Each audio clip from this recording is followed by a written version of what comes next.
Hey guys, happy Monday. This is the Monday after my Strixhaven sealed. Um, my local game store, it's not WPN, so that he just does what he wants. How we did it, you just go grab an open box, grab 6 booster packs, random, you grab it yourself and just go ahead and open and make a deck. There was 8 of us, and basically, we did pretty well. Nobody quit. There was an even number with being 8, so we were able to pretty much play 3 games.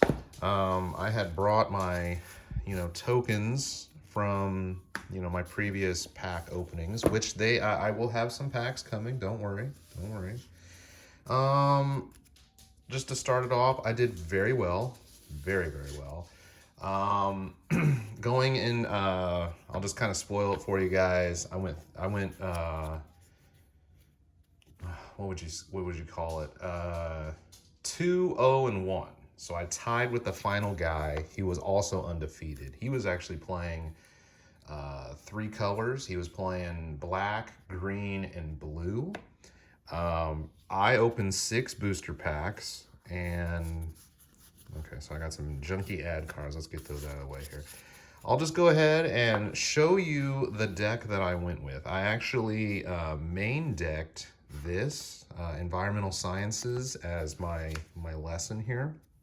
I went black, green, and a huge reason why is because 4 of the 6 booster packs that I got contained a black or a green rare, okay? So I'm just gonna go ahead and kind of group my cards here. Not a lot of okay, that was great removal right there. I never played it before I attacked because, let's bring this back up here. Whenever a creature blocks this turn, its controller loses 1 life. I never actually did that. I always wanted to see what the opponent was going to do and then wipe out the board later. Okay, so this is one of my green and black rares. I actually never played this. I had a chance to scry and draw it, but I threw it back to the bottom because I didn't really need the mana. I used it more for a blocker. But for, this thing came out on the last game. Would have loved it the first 2. This was great too. Okay, this was probably this is the green all-star right here. Anytime you cast an instant or sorcery, put a +1/+1 counter on it. It never stayed on the battlefield more than like 2 or 3 turns. I never actually got to use it as an attacker. I basically waited to see if the board would clear up. Then if I could come over, sure. But what would end up happening is if they targeted this thing, and I'll show you here in a second, for 6 mana, you can double the counters on it. Actually, I played a lot of ramp. This was really great because you get to put the forest into play tapped and learn. Notice that I did not, learn that card. I never use the learn to discard then draw, which is like this was good, but not in my type of deck. The trample really didn't matter. This would be better for fractals because fractals always have the exact same. These guys were awesome. 4 mana, 3 and a green for a 4/3 that makes a pest token really good. I had 2 of them. Get to that in a second. This was okay. This one, no one wanted to see this guy live. In fact, more people left this one around than they did the squirrel. 2/2 reach. I was mainly using this for the reach part. But if I had the 8 lands, it turns into a 4/4. Most people left this alone. I was able to double this guy's power and toughness multiple times. And I guess with the Master Symmetrist, it became a 4/4 trampler. Okay, now this is one that I actually sideboarded because this actually hurt me more than it helped me. When you destroy, and by the way, this is one of my rares, and I had the Reckless Implementor, the Scurrid Colony, the Pest Tokens, the Dragon's Guard Elite. Those are cards that we've seen so far, and that takes out my stuff. Now this card here is probably what won me 2 of my 4 games that I played. I went 2-0, 2-0, and then we just played for fun. Me and the top guy in the store who does really good usually. We decided to split the prize. And I was, I don't know if he watches this podcast, or actually this isn't even a podcast, but my stream. But what he does when I play him, and I've played him now twice for the top match and once for a top 4, he stalls. And he basically sets it up. We only get an hour to play 3 games. And if he wins that first game, or win or lose that first game, he's taken like 45 minutes. I'll say 35 to 40 minutes. And he drags it out so you can never actually beat him 2-0. Or you can't even tie him 1-1. And he does it all the time. So it's almost like, if you're going for the top prize, it might just be better to split it. But if you're going for that third, fourth, and you just want to push him down a little bit, and I've done that before, I ended up beating him. To go back to this guy, I beat him during the Double Masters draft. We did a Double Masters draft, and I pulled bomb after bomb after that draft, but I never even played with the bombs. And I ended up winning. My prize was I'll save that for another video. We're just talking about the Strixhaven stuff. Okay, but this Infused with Vitality, it does so many things. Green, black, instant. Target creature gains death touch, and when this creature dies, return to the battlefield tapped. I was putting this on 2/2s that I just needed back to like trick the person to like block it, and then I'd kill their creature and then bring it back. But what I was really doing, I would do this on the bear, because when he bounces back, I make another pest token. So sometimes I get 2 bugs, and that was just like really throwing people for a loop. And you also gain 2 life. I love the zombie crocodile here. I love when they do these multicolor 3/3s. I think it was called Assault Zeppelin. It was 2, a green and a blue, flying, trample. And I love that from Dissension. Now they're bringing this back, Zombie Croc, trample, lifelink, 3/3. I think it's just perfect. I hope they keep making cards like that. Again, this is a Mystical Archive. I don't really consider this like one of the rares that I pulled, but because they make this, I think they make this rare for limited sake, because really this was an uncommon, and it still is an uncommon. And I used Tin the Pest, sack my guy to make a ton, go wide, or just stall the game, create these blockers. I was hoping to use this more, this Unwilling Ingredient, but I really didn't. Just a 1/1 Menace Frog, but I wanted him to die so I could draw the card and lose a life.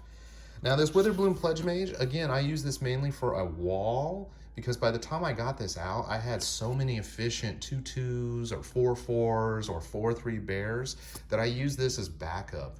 And if I was attacking with this, I was winning the game. Deadly Vanity, this was one of my rares. On the white side here, you get, Exiled, Selfless Glyph Weaver. Sorry about the dog. Creatures you control get indestructible until end of turn. And but I was really mainly using it for this. 5 and 3 black. I choose a creature, everything else dies. And I was usually keeping my Dragon's Guard Elite, or my Bear, or the Master Symmetrist, or this Witherbloom Pledge Mage, and just like going ham. Really good rare there. Now this right here, I don't even really consider this one of my 6 rares or mythics from the packs that were black or green, that went in this deck. Lessons can be rare or mythic as well. So you get a lesson per pack. And this thing right here won me, on the spot, 2 of my 4 games, just as soon as I played this, because when you play this for 7 mana, well, first of all, I never main decked this. I had to go learn it. You're getting a 2/1 Inkling that's flyer, which was actually the most important token of all, because I just put them on a clock. There's not a lot of flying in this. Not a lot of people run white-black in this format, and unless you have one of those dragons, or you just get lucky with one of those like 3/1 flyers, there's a blue one, there's a white one, that Inkling is going to get through a lot. The Elemental there, the 4/4 Elemental, that is a wall, and it also became a really solid attacker. And the spirit, you know, it was kind of like my chump blocker, that kind of thing. Now then, this is another, I guess this is my lesson pile here. This one right here, I pulled, again, it's a rare mythic in the lesson slot. I never used it. I never went up against a guy with a planeswalker, and myself, I never had a planeswalker either. I didn't use this until I was playing for fun on that last game. Fractal Summoning, really great lesson, especially late game. You can make a huge token. If I was running red or blue, I would have preferred the one for just 5 mana. You get a 5/5 elemental, but I wasn't playing that color, and I actually didn't pull that card. Rise of Extus. This is a 3/4 here. It's 6 mana, it's a lot. But you exile a creature, you also get to exile target instant sorcery from the graveyard. That is so key against red-white and blue-red. Just so essential, pulling their spells out so they can't go back and get it. And then you yourself learn. That helps me get Mascot Expedition, Fractal Summoning. I had this. I never actually used this. It's tough, but you know what? This is what you might have to do to win a game. 5 colorless, and you get to exile anything that's not a land. Obviously emblems too, but they get to draw a card. That drawing card can be, that helped me win a game, because that guy, I played a guy in my second game. He exiled my stuff twice, and I was able to just do a bunch of card draw, get that Deadly Vanity, wipe the board. He was gaining. He was running a white. I think he was playing white, black, green, and he was getting the board out with all these efficient guys. Now this card right here, I never played with him. I wish I did. Mainly for the body, 4/5. I always thought it was a wall, but it's not. Reach, it's okay. It is pricey for 6, but being able to put your cards that if I go get this Mascot Expedition and I cast it, I get another shot. It might be the last card in my library, but I'm gonna get a shot to play it again. I would play that. I think I would play that in this deck. I don't know what I would take out. I never played with this, but this is a good alternative. And then I think I have 2 Professor Warnings. I never played this as a combat trick. I wanted that infused with Vitality. But, being able to make your guy indestructible or putting a counter on it, it's not bad. So that right there won me 2-0, 2-0, not even one close game. And I say that because I was able to pull an answer, the Deadly Vanity board wipe, or I was able to create a Death Touch combo and just create a wall. Now I think the problem is I think this deck took a long time to go. I never played against a blue-red player. If I played with a solid blue-red player, and again, this is limited, you don't know, sealed, it's just basically what you open. But the games were taking so long, I think blue-red could have beat me, either by flying or doing some kind of combat trick or creating big things, dealing direct damage. I think I would have struggled against blue-red, but I never got to play that. So anyways, the first guy I played, really salty, throwing some shade at me, real passive-aggressive. I'm 2-0 against this guy lifetime. I played him back in Eldraine. I haven't seen him for a long time. But you know what? It's whatever. He made some mistakes, and I'm not going to correct him because I'm here to win the game, but I'm also here to have fun. But if he's going to be a sourpuss about it, I'm going to take that personal. And my second game, I love the old dude. He plays a lot of aggressive, a lot of aggro style. So me just be able to create a board space, I was able to, come back on that one. But again, Deadly Vanity won me that game, and Mascot Expedition. So thank you for those 2 cards. All right, so we're just going to go through the rest of the stuff that I pulled, and I actually pulled, I think I set it aside here. I think I had enough. Okay, so this is just other stuff that I didn't play. Here's some green cards I didn't play. I didn't play the base Crocodile. I'll take okay, my bad. Okay, so I actually used some of my prize winnings to open 1 pack, and my prize pack, actually this was not it, but I got Crackle with Power as a mythic. And the only reason I did that was because we opened 2 boxes. Again, 8 people times 6 packs are 48 packs. So that's more than a box. It's more than 36 packs. It's like a 1 1/3 boxes. So I knew, we always like to say, hey, how many mythics did you pull? How many mythics did you pull? I got, actually, you know what? I don't want to spoil it. Let me see. I got more. I had enough to almost make a red-white deck. And it was going to be, you know, that's a lesson. This is, I think, the worst card in the limited format. 1 and 2 white, Secret Rendezvous. You and target opponent draw 3 cards. You have already given your opponent card advantage by playing this. Why? Because you took the mana and you took a card out of your hand to give your opponent 3 cards. So it actually cost you 4 cards to get 3 plus mana, whereas he gets 3 for free. Horrible card. I do not recommend playing that. Star Pupil, kind of annoying. But yeah, I got this as my mythic, Mavinda here. I got Mascot Expedition as my mythic. So I got 2 mythics out of the box. I wanted to play with Sparring Regimen, but I never got a chance. Again, it's 2 and a white. When it enters, you learn. So I could have pulled Mascot out. You know, again, Mascot's colorless. And then whenever I attack, I put a +1/+1 counter on target attacking creature and untap it. And I got a bunch, and this is another reason why I never went blue. Again, decent spells, you know, especially Snow Day. Solve the equation, just go fetch any type of instant or sorcery and put it right in your hand. This was my only blue creature here, the Looter, Soothsayer Adept. Not a bad creature just to put down because the 1/3 body can block the pest or just whatever, but this was my only blue solid creature. And as you can see, I did not get, well, actually, this is the red that I wasn't going to play. So, okay. So I had enough to make a red-white deck, and again, I got these mythical archives. I got Defiant Strike, Lightning Bolt, and Shock. Okay, so that's like really good for red-white. I ignore the opt, I just put it with the rest. There's a Learn card. Here's, you know, this guy's Haste, and target creature can't block. This one's kind of a 2-for-1 here. You know, you get 2 mana for a 2/1, and then in the late game, you can take them out of your graveyard and make a spirit token. You can start gaining control of things. 5 damage to target creature for 5 mana. Double strike, especially if he attacks. I put the counter and he turns it to a 2/3, then a 3/4, then a 4/5, and it's like double damage. I don't, Campus Cat, I just put him in there mainly because, you know, 2 for a 2/1 and gets me a land the next turn. Okay, ignore. Got Killian. I did not like Lorehold Apprentice in this deck if I was going to make it. Again, 2/2 first strike with Magecraft, and it becomes a 3/2, 4/2, whatever when you start casting instant sorceries. Little combat trick. If this was going to be a solid, you know, a lot of slinging spells, I almost would have run one of these. You know, I would have probably played the 2 red for a 3/3 defender. When you cast an instant sorcery, it becomes an attacker.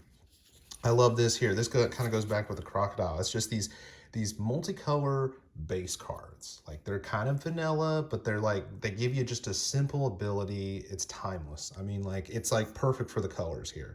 So, you know, 3, a red and a white, you get a 4/4 Vigilance Menace. So you just don't attack, you know, you just come over, you know, and it's nice. Silver Quill Pledge Mage, I don't know if I will run this, but again, I would have been running this on the white side. 1 and 2 white for a 3/1, and it's either going to get flying or lifelink based when I cast instants. This would have been a lesson. Not going to play. Loved this here. 3 mana for a 3/3, and when one or more cards leave my graveyard, I get to scry.